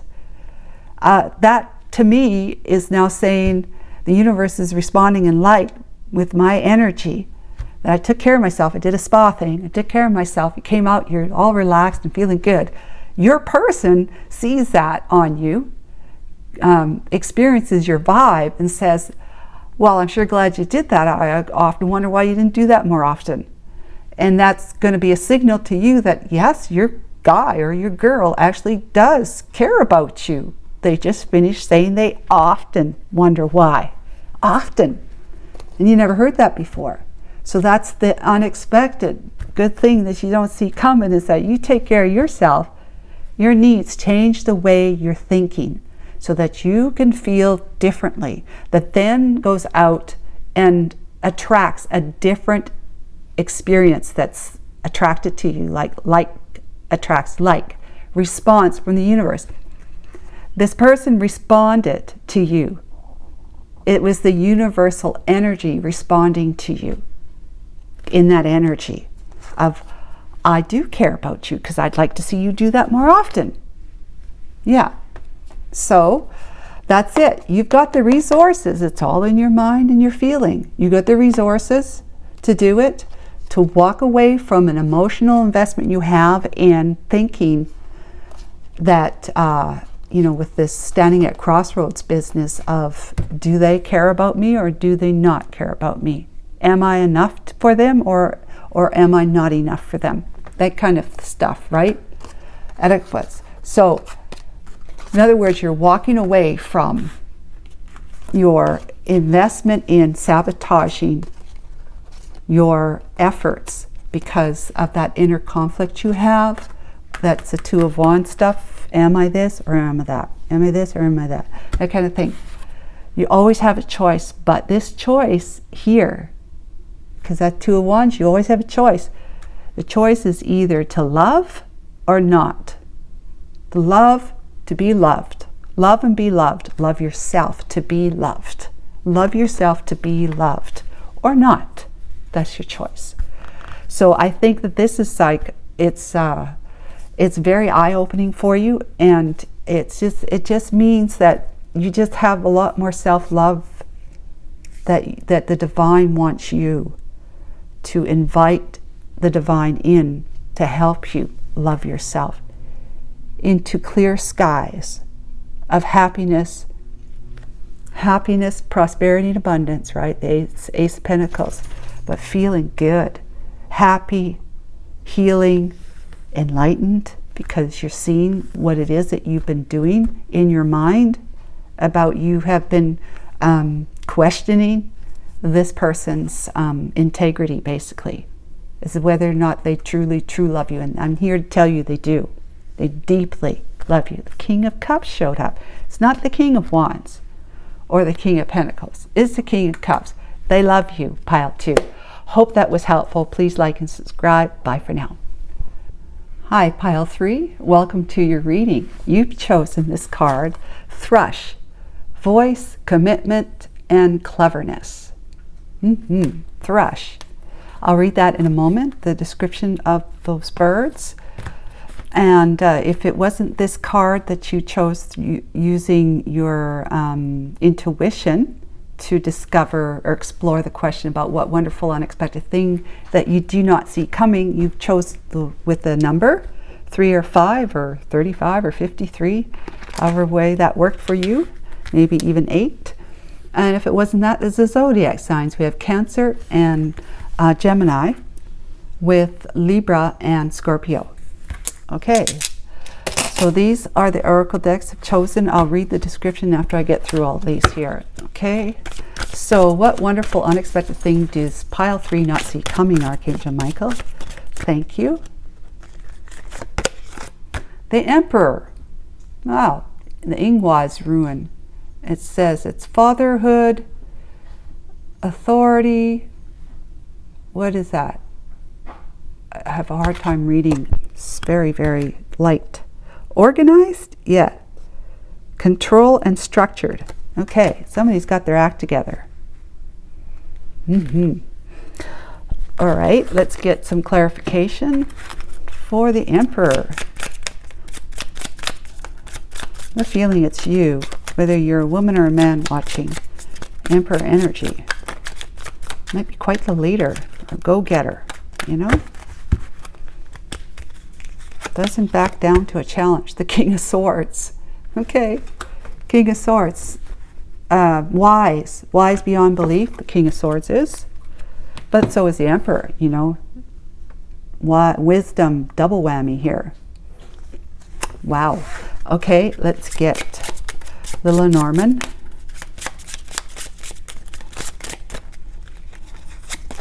We have Mountain. 21, that's 3, that's communication. So that was, I was going to say here, with the King of Swords and Mountain, the King of Swords, if you look at the other tarot cards, that he's sitting on top of a mountain. And he's got a bird like the raven, who is spirit or crow, and the owl, which is wisdom, you know, communicating with him, helping him to see what it is that he cannot see being down in the valley. When we get above all that's going on, we can see a lot more than we wouldn't ever be able to see down below when we're in and amongst it. And this is the Mountain card. So he is, or you are possibly feeling as though, how are you going to be able to find a way to communicate your wisdom, what you've come to know? So it's this, you know, you've got to be clever, creative. You got to use your voice and commit to whatever it is that you're speaking of. Your truth, whatever your truth is. You got to commit to it. And perhaps maybe you are. And it may have been bringing you some grief. That was the next thing I was going to, not grief necessarily, but I was going to say it maybe been bringing you some kind of disappointment, you know, that people aren't responding to your truth the way you hoped or would like them to. But this is card 20, and it says, it is but a mere glimpse of nothingness hidden away deep within the chambers of your mourning, in the red clovers, birthing lost illusion. Oof, that's a mouthful. We'll have to read the book on that one. Oh my goodness. Okay. It may just be that you've gained some kind of insight, some kind of wisdom, you've had epiphanies, you've had downloads, and you feel like you can feel like that you are on top of the world, that you can conquer anything now with all this knowledge. But how to apply it or share it. Okay, so thrush.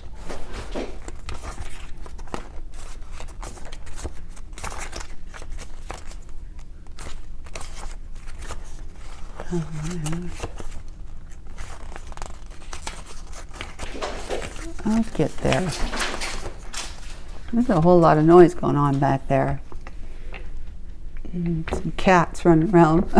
Let's see. Voice, commitment, and cleverness. The card meaning is the thrush's drab coloring. The thrush's drab coloring. Okay. See that? The brown spots, I guess, is drab. No. The thrush's drab coloring belies its beautiful song. The phrase, be heard and not seen, be heard and not seen, could be applied to the thrush. There are times when what you have to say is more important than having your presence noticed. The thrush can remind you to focus on your words and your message. A monogamous bird, the thrush is a symbol of commitment. It can also be seen as a symbol of cleverness. Its cunning is featured in Oneida mythology. I don't know what Oneida mythology is.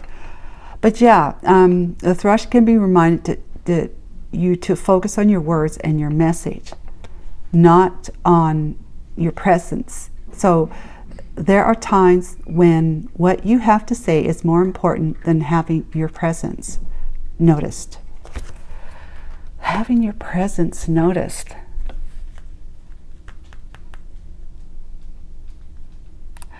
So it could be like, you know how we want to instill in our kids some kind of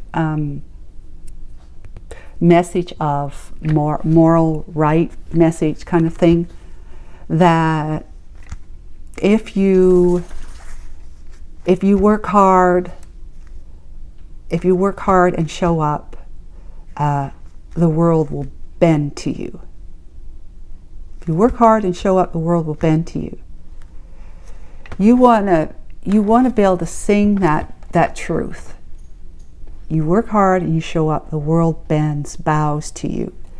You want to instill that truth in them, but you can't keep saying it to them. Like every time they might do something that would make you think that they didn't get the message, that they don't believe in it, or they don't find it valuable to follow. But the thing is that your voice is in their head already. Your voice is in their ear. They've heard you. And that's what, they heard you. They heard you. It's just that it's going to take time for them.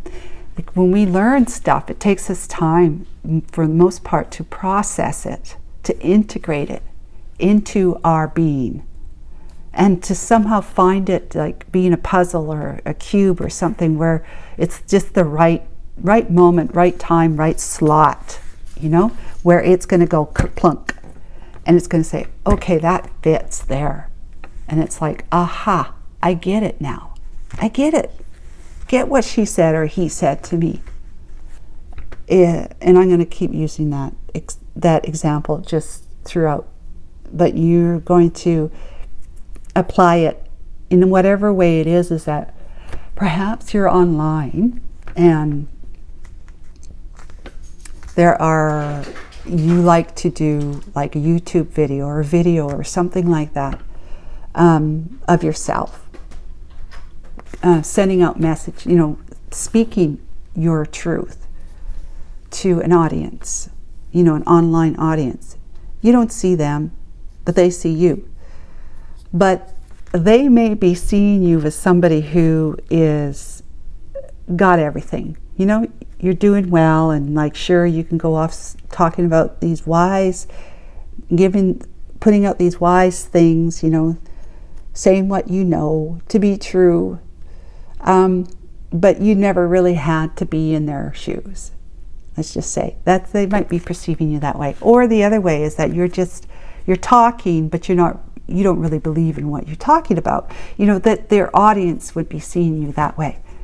Well, it's not about, because if the image of you gets in the way, like if your presence in what they're seeing gets in the way, or they feel you gets in the way of the message that you're trying to share, for them to actually let it soak in. If you're living the way you're living your life, that however they're perceiving it, and they may not even be perceiving it correctly, they probably aren't, but however the perception of your image, of your presence, is getting in the way of them believing in your message, then that's a problem. So the idea is that maybe you can write a book, or write an email series, or do a webinar, or something that your image is not there. And it may not even be you actually speaking in the webinar. It might be somebody else that you hire, or is somebody else that wants to do it for you. And so your messages are getting through to the audience, but it's someone else speaking it. But it's your messages in the webinar, on the slides, right? And the same with the text, the email series that you send out to your followers, your email list. Maybe you podcast, you know, you might be a podcaster and you don't do a physical image podcasting, you just podcast through voice. Whatever it is, it's what is happening here is that perhaps you're in too good of a place, or not enough good of a place for your audience to really be grasping what it is you're saying. They're too fixated, too focused on that. Or it's like the child or anyone else that you're trying to impart some wisdom on, that they don't want to hear you, don't want to see you standing there telling them for the 10th time that you work hard, you know, and so forth. So you work hard, and you, I don't even know what I said now. You work hard, and the universe bows to you and show up. You work hard and you show up. The universe is always going to bow to you. You'll be abundant. You'll be blessed. You just have to work hard and show up. Put your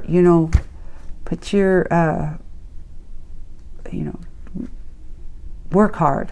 just play well, work hard, right? So your child doesn't want to see their parent standing there saying the same thing over and over again, shaking their finger, you know, that kind of thing. The message is already in their head. You just got to trust now that they've heard you, that, you know, they heard you. Whether or not they're going to even tell you they heard you, they might even act as though they're not listening to you at all, but they heard you. And that it's that raindrop of wisdom that hangs in the air, like in the clouds. It's going to rain. It's going to drop. That droplet of wisdom is going to drop down into their mind at the perfect time. That's what you just have to be. That's what you have to trust and have faith in. Okay, we got the 5 of Cups. Isn't that interesting? The first deck I used is the same deck as this one, except it's a different deck. Same but different. That card came out in the exact same place for pile 1. So maybe that's something you might be interested in watching. 10 of Swords. Feeling like you've been left for dead, betrayed. 3 of Pentacles, but collaborating. Interesting. We have the 16, the Tower, collaborating to bring something down, bring the house down.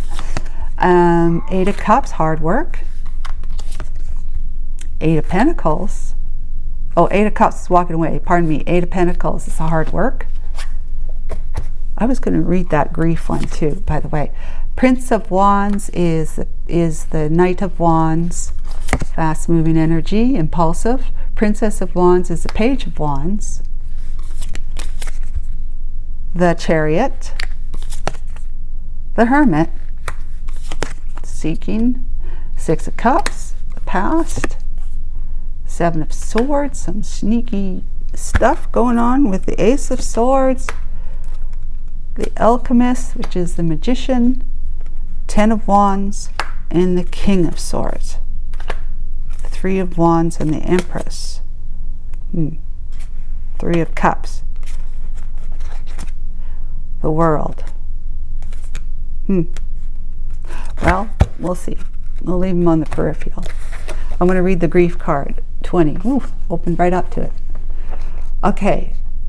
It is It is but a mere glimpse of nothingness hidden away, deep within the chambers of your morning. In the red clovers, birthing lost illusion. Birthing. In the red clovers, birthing lost illusion. Birthing lost illusion. The red clovers, I don't know what that has to do. Grief is the uncomfortable dance between feeling everything and feeling nothing. It isn't exclusive to losing someone. Grief can manifest when you feel like a failure or when you have regret. It can appear when, there's the regret right there. It can appear when you feel overwhelmed or when you feel guilty.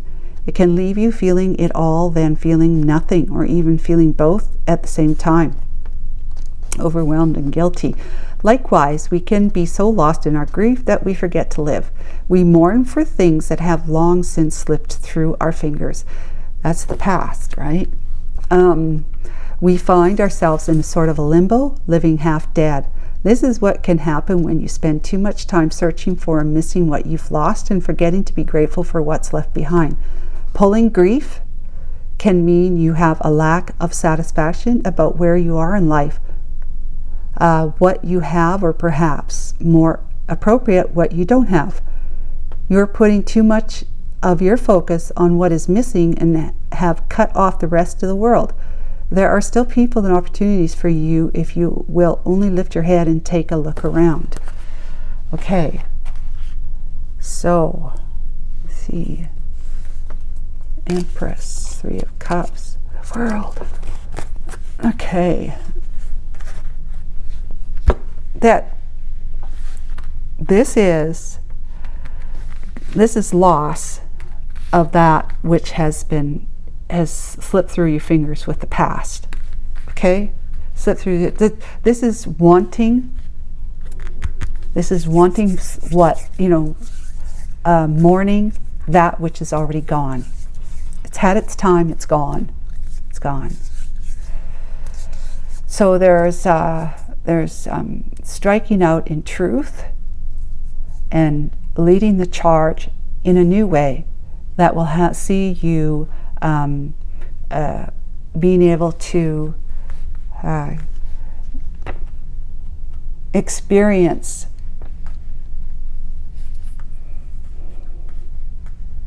the change that has to come, that's going to bring mystery that is not going to be so mysterious to you. Okay, so there is some obstacles, right? Obstacles and challenges. You are in the throes of needing to voice what you know to be true and being committed to that, but doing it in a clever way, cleverness, doing it in a creative manner. So whatever it is that you know, that you feel it could benefit others and you want to share with others, you're going to do it in a way that it doesn't look like you're doing it. Basically what it comes down to. You got to do it in a way that doesn't look like you're doing it, and that you have no expectations of others. You're just doing it because it feels good. You just want to do it. Otherwise, what has happened in the past for you is that you've let something slip through your fingers, right? You had a moment of like clarity. There's been a moment of clarity, right, Archangel Michael? A moment of clarity that kind of slipped through your fingers. I get it. So, yeah, this was done to you too. Phew. You were living someone else's truth, or they shared with you their truth.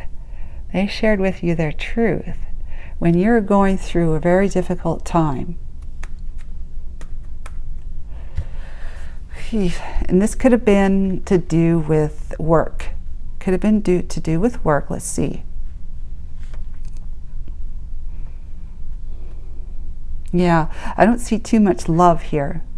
there's cups, but it's like, I don't see too much about love here. Has something to do with work. Work or the way you make your money.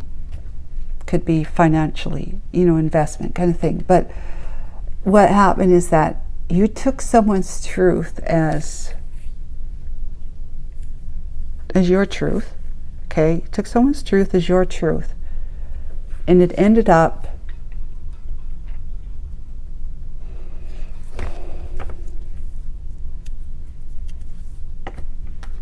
you ended up regretting. You ended up regretting. It's a regret, right? You ended up regretting having listened to somebody and followed them. You feel betrayed by that. Whether you feel betrayed by them or just betrayed by the information, the truth that you worked with, you worked on it with them, or you put it into action. You used it in some way. You put it into utilization in some way. Like, it could be that you put your money into some kind of investment, company, something. You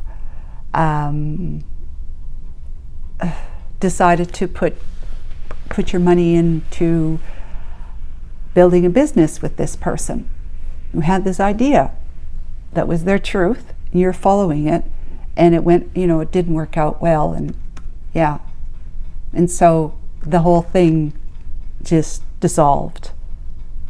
It came down with a big bang. And you had to cut your investments and walk away from it. Making it so that you actually had to start working hard to rebuild yourself. Rebuild yourself, reputation-wise, rebuild yourself financially, rebuild yourself career-wise. Something just went sour, and it went south here. Okay? The divine came in and blew it up. So you're working hard now to rebuild a new foundation for yourself, because this one just blew up. And you've got the Knight of Wands and the Page of Wands here. So you have got somebody who is trying to impress you, is what I'm getting. Yeah, somebody who's trying to impress you.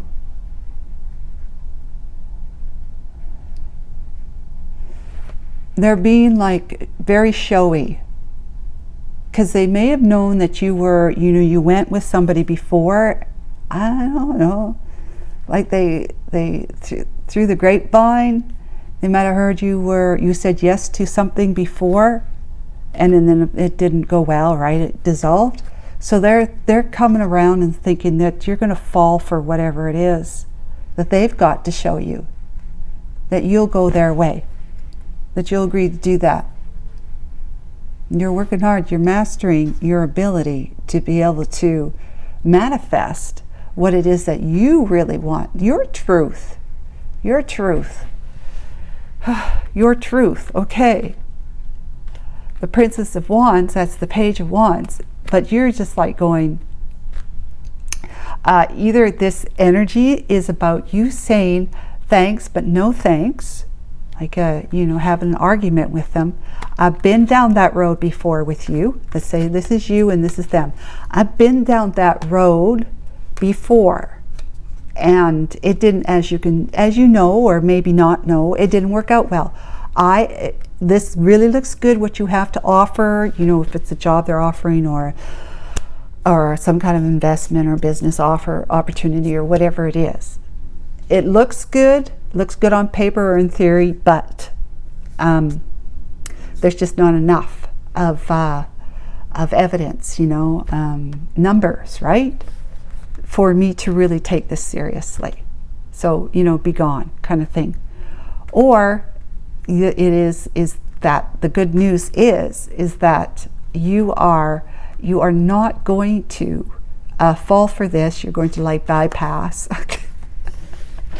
bypass that, go with some new like some good news come along, new insights come along, and it's going to get you feeling as though you're back on track again.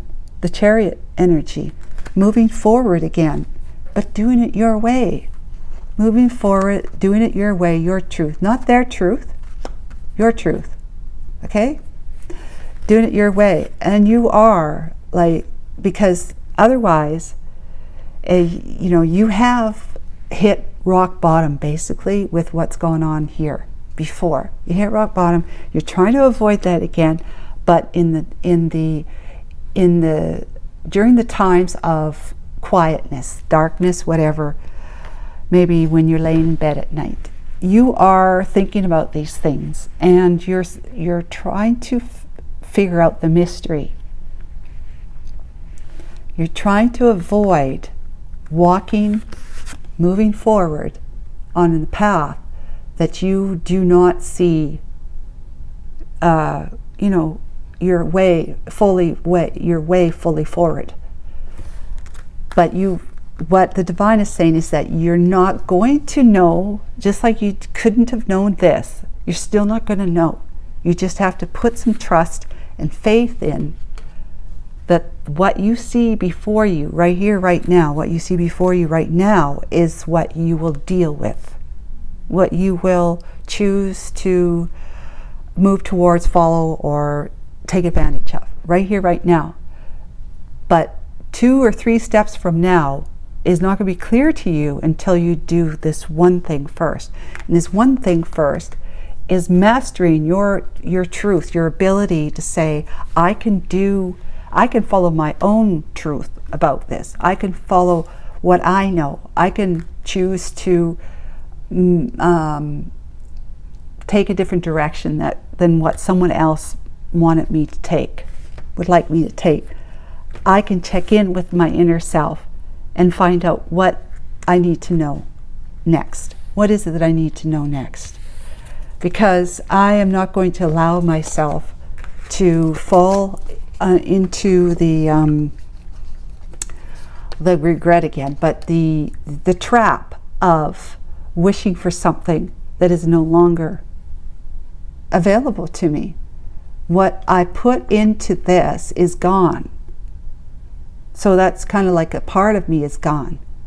And right now you've got this energy of I'm not going to trust others until I'm able to trust myself. I'm not going to trust others until I follow my truth. When I'm following my truth, I can then bring on board others.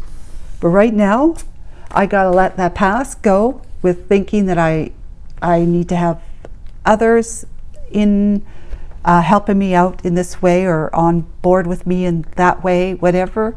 I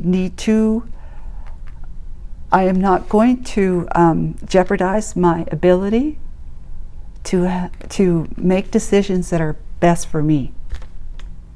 I'm not going to jeopardize that. I did that in the past. I went with, because I just, you know, you weren't in that frame of mind. You weren't thinking that you need to also, whatever their ideas were, you needed to realize and to know and see in writing and in figures and numbers that this has got to be good for me too. You weren't necessarily thinking like that. All you can think about is this is going to be good. This is going to be prosperous. This is going to be a good thing. But realizing afterwards, after your time, your money, and your energy went into it, losing it, you realize that it didn't work out to be good for you at all. But you know, now you've learned. That's one good thing out of it, is that you've learned to really to be your own leader, to trust your own truth. King of Swords, you've got the King of Swords over here again, reminding you. The Ace of Swords is like you're not going to be doing what you did in the past. by sabotaging your efforts moving forward, by not realizing that whatever decisions you make, it's got to be about being good for you, the light, being good for you as well, being good for you as well. So you've got a brand new path before you now, that it's all about transparency and truth. This is what you seek. You seek the truth and transparency in others, right? Whoever else that you're going to be meeting, building with, working with, whatever it is, investing with, it's got to be transparent. It's got to be written down, and you got to see the figures and the forecasts and stuff like that. Because the magician is saying, I have the resources now from what I've learned here and from all my hard work to rebuild myself. I have the resources now as the magician to put away the burdens of the past, and live my best life following my truth. King of Swords, the Emperor energy, King of Swords. You're overcoming the mountains, the obstacles of knowing what you knew, the truth that you knew. Now you're able to apply it. What you gained from going to the mountain, as the King of Swords would have done, gone to the mountain and seen where mistakes were made, okay? Seen where mistakes were made. Those are the obstacles and challenges. To climb the mountain, to see, to have that new perspective, a higher perspective of what was it that I've done, where were the mistakes made that I need to correct, to rebuild, to correct. You are now correcting yourself, and you're following your truth. It's got to be good for you too.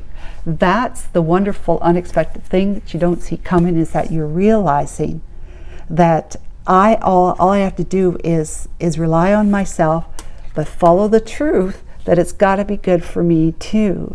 That then others can follow me if they so choose. My arms are open, but it's going to be my baby. It's going to be my way. But of course, your way is not the way that says I'm not. It's got to be all for me and not for you, even though you're with me on this. That's not your truth, because maybe it was like that for you here. So that's another thing you learned about it, about having this disheartening experience for you. Yeah, sabotaging experience for you. So I feel like the wonderful unexpected thing you don't see coming is that you don't realize that you are going to be standing in a position where you're going to be able to say no to others, because what you've got to share is got to be, first, it's got to be good for you, and second, it will be good for others, because it needed to be that way for it to be balanced and justified here, but it wasn't. So you're coming forward, you're coming away from this, from the tower, you're coming away from this. That you are going to be, you've climbed the mountain of wisdom, and you're able to now voice that you're committed to your cause, your truth. You're committed to your truth. If you want to follow me, all the better. But know that if you're going to choose to follow me, you're going to follow me knowing that this has got to be good for you too. And only because it's got to be good for you too. It can't just be good for me in your mind. You have got to believe it's good for you too. It's going to be good for you too. Right? So you're going to have people wanting to approach you. They want to walk this path with you, whatever it is that you're getting involved in, that you're working towards. And it's going to be like a mutual beneficial. It's going to be mutually beneficial. All right, mutually beneficial, and it's like you're going to be able to let go of the past, the ways that got you into this trouble in the first place. You've grown. You've stepped into leadership shoes, knowing the truth, realizing the mistakes you made before, that you didn't voice your opinion or your truth enough. You didn't voice your truth enough about how does this work out for me? You know, how is this going to work out for me? I gave you my time, energy, and money, and, you know, my optimism and stuff like that, and hope that this is all going to work out. And what if it doesn't? How do I benefit from this? You know, maybe your person that you were working with walked away sweeter than you did. And it's just, you know, and that could be something that really is, you know, bit your butt hard kind of thing that's stuck with you. So next time you're walking away from any investment that is not going to be good for you to strike out on your own, and others will come, but they're going to have to know that whatever they decide to do, it's got to be good news for them as well. Okay? So this is what unexpected thing is that you're going to realize. That wonderful unexpected thing is that you're going to realize people want to get on board with you because you have what it takes now. You've learned and you have what it takes to be a leader. Be a leader, following your truth, but knowing that fairness, in all fairness, it's got to be their truth too.